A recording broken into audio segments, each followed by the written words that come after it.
Kanaaf akkasitti bakka itti hubatu dhabee viidiyoo kooliin addunyaa tana waliin ga'e namni isan beekne jiru namni waan kana dhaga'e hundinuu ni beekaa jechuu waan inni ta'e.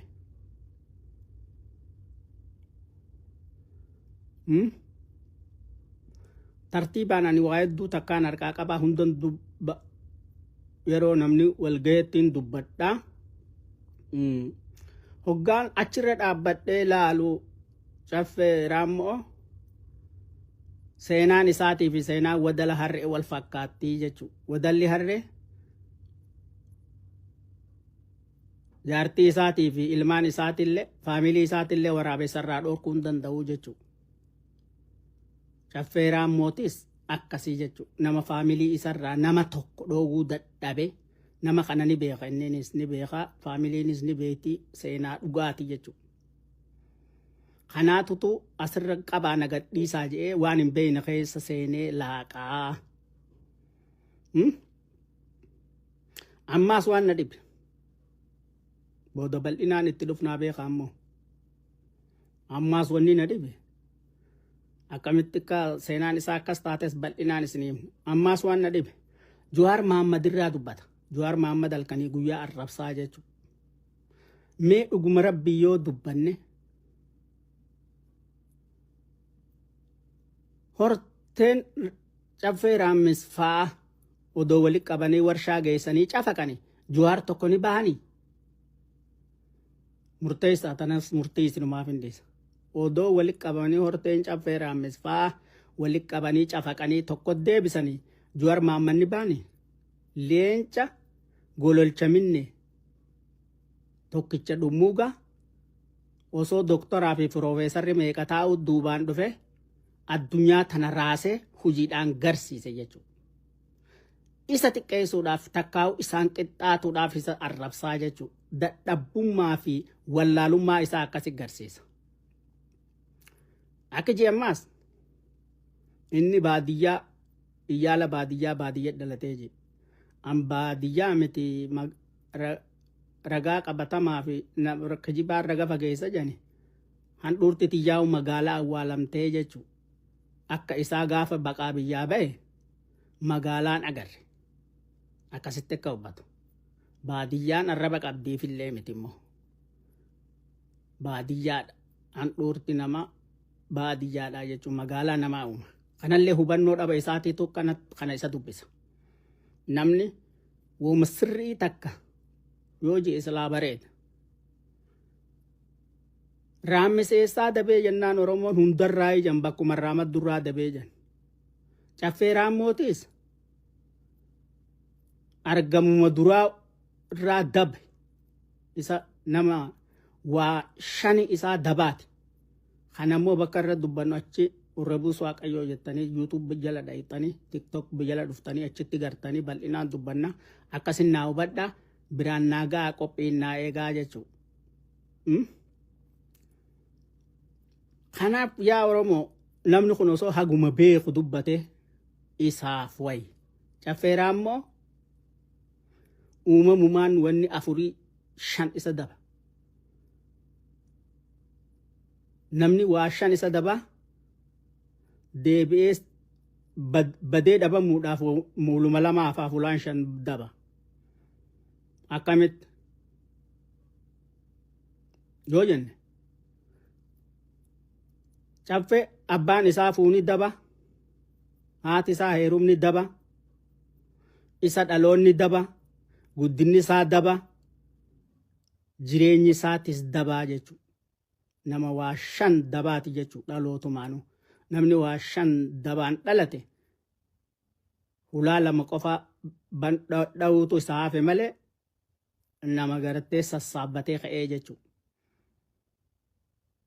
Waan nagaa irraan eegan jechuudha. Waan beekuuf hin beekne illee laaqa. Bakka isaan laalle ijjata. Sababii isaa akka jirus jiraachuu dadhabee hadduu illee ciisa itti dhabaa jechuudha. Silaa inni nama ta'e namoota irraan dura yeroon geesse Hamzaa Sheekh Jaabir booda silaa gabbahee FB kanarratti hin dubbatuu jechuudha. Hundee isaa xiqqeessee arrabsiisu. Kanaaf yoo ifii teesse irra wayya. Yoo ifii teesse gaafa gartee amaarticha Muhammad jedhamu takkaa'u tilliquu je'ee if yaamu kalafaan hime san keessatti qubsuma dhaabbata hundaa hundee kan keekutee fuutee biyyaa baqachiistee baafatte jala san dhoowwitaa jechuudha. San dhoowwita dhiirti durri namni nama roorroo mataa ifii dhoowwateetu sabarraa dhoowwa lammirraa dhoowwa. Namni roorroo mataa ifiitu dhoowwatuu hin danda'in handhuura abbaa fi namaa gadhiisee baqatee jalaa bahee biyyaa bahee waa afaanummaan gabbahee dubbatiinuu takka hin jirtuu jechuu salphina. Salphina isaa san firra dagatee jechuu. Akki jettee jambee taa ijoolleen nama hiriyaati yanarraa dhoowwaa nama narra guddaa naa baasaa jetti jan. Akkasitti jira. Ani miikaabbii dibadhee qalama dibadheen dubbadhu akka rabbi na uume ittiin dubbadha. Anumaan goone umaan goone je waan akkas hin goone anumaan goone kaleessumaan goone arrasumaa godhatti hin jiru borullee umaa godhuun taa'u. Garuu salphinni kee anamma akka ati dubbattetti akka namoonni tana dura hundaa hundee kan kee xiqqeessanii gaqqabanii arrabsanitti illee arrabsu. Maaliif? Heerri Oromoo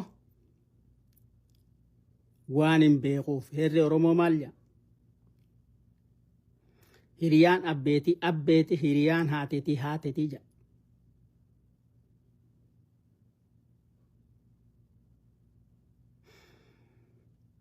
Kanaafin waan silaa jechuu barbaadee beeku afaan kiyya keessana jirtu afaanitti if qaba.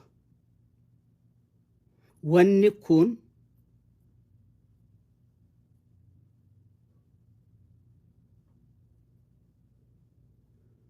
maaltu sin tuqee Maamma Yuusuf?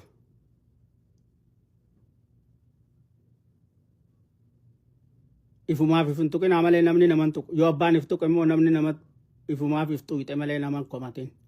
Ma Yuusuf akkasii hubadhu.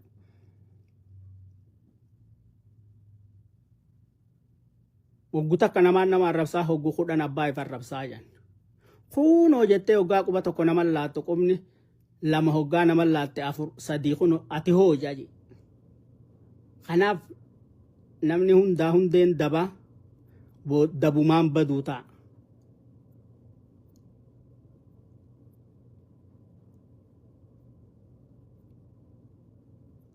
Kanaaf yoo irraa dhaabbatte si wayyaa.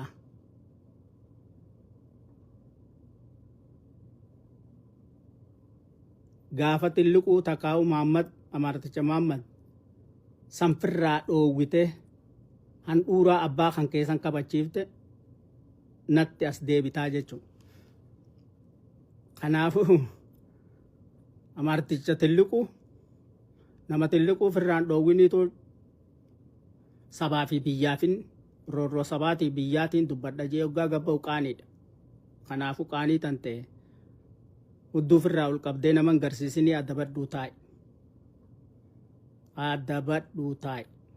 Taa'u baannaan immoo siituu beekataa jechuudha. Kanaafuu waan kana hundaa'u bal'inaan itti deebinee irraa dubbanna qophiidhaan goboruu nu eeggadha. Lakki dhaabbadde yoo jeemmoo anasumatti hin dhaabbadha. Hin dhaabbaddu je'ee dhufnaan immoo haala huwassaalan. An akkattiin waan dhugaa takka beekaa jechuudha hundaa hundee. Hundaa hundee.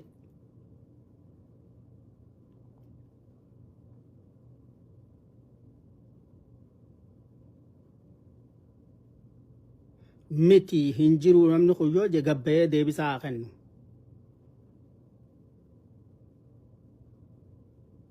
Kanaaf akkasii hubatte yoo dhaabbatte sii wayyaa jechuudha. Akkaan ji'uu barbaadu hin jenne. Maaliif hin jiin? Wallaa ateetii fi obboleettii teetiin natti ulfaate.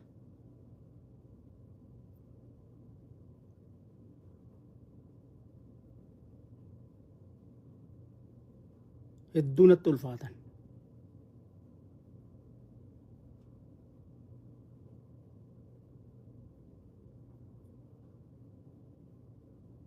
Kanaaf yoo asumatti dhaabbatte irra sii wayya.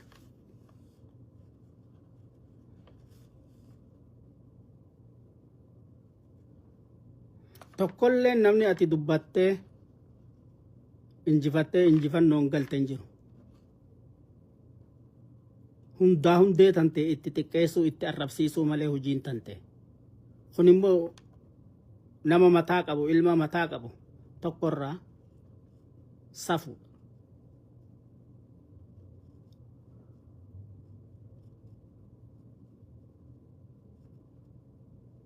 Osoon yaamamin awwaatta. Yoon si yaame bakka tanatti maaliif na yaamte maqaa kiyya malee na yaamte jettee salaa na gaafatta osoo nama waa yaadu taate. Humaa namu akkanuma ka'ee akka horii foon raqa horii cumaa harkatti gadooddaa jechuudha. Bakka irraa gadooddullee hin beektu. Bakka dhaabbataa jiru hin beektu. Bakka itti deemtu irraa deemtullee hin beektu jechuudha.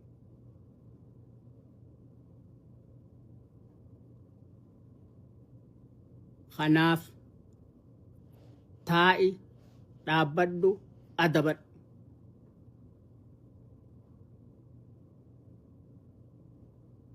Abbaan na tuqee jeesan xabaqaa namaan bitamin. Karaa kan keetillee takka sillee milladheen jiru ifiif xabaqaa bitamtee dhuftee jechuudha. Ilma kabiira dareetiif. Simbaas waliin badda malee. Kanaaf haganan jaa walii shergodha. Taan immoo bal'inaan itti dhufa.